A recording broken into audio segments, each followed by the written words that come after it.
Every time I laid my head on the pillow at night, I knew I was innocent. I was never going to concede to something I didn't do. Why in the world would I say I was trying to have someone murdered? Just so that I could go home early? Well, hell no.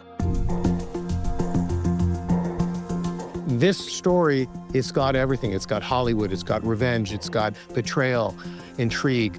The public, eager to find out what really happened, is going to get an answer. We had kind of heard tidbits about it as we were getting called for jury duty, and you could tell this was gonna be kind of a salacious case. Dawn DaLuise made a series of really bad choices. And the more she dug her heels in, deciding that Gabriel Suarez was her nemesis and she needed to get revenge, the more trouble she got herself into. It would never dawn on me that we're competitors because I predominantly wax. Little did I know that she was festering all this behind my back, and I had no idea. In one hand, we're being presented this white privileged lady who has friends in high places, and maybe she just got fooled. And then on the other set, you're being presented this monster of a person who went after somebody. I was very confused, to be honest.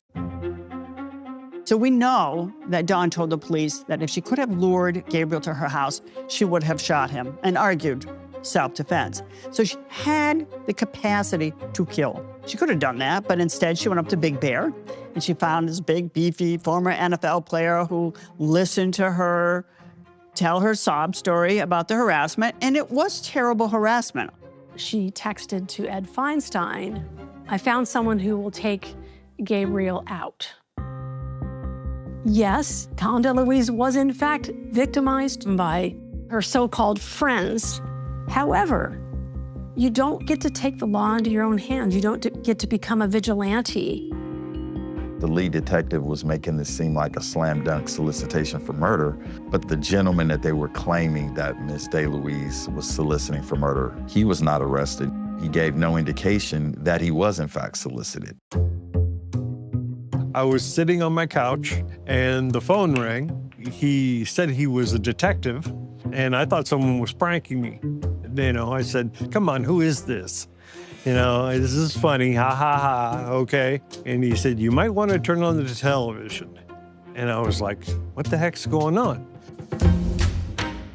The media was saying that I was hired by Dawn to be a hitman against this skincare guy, which is ludicrous.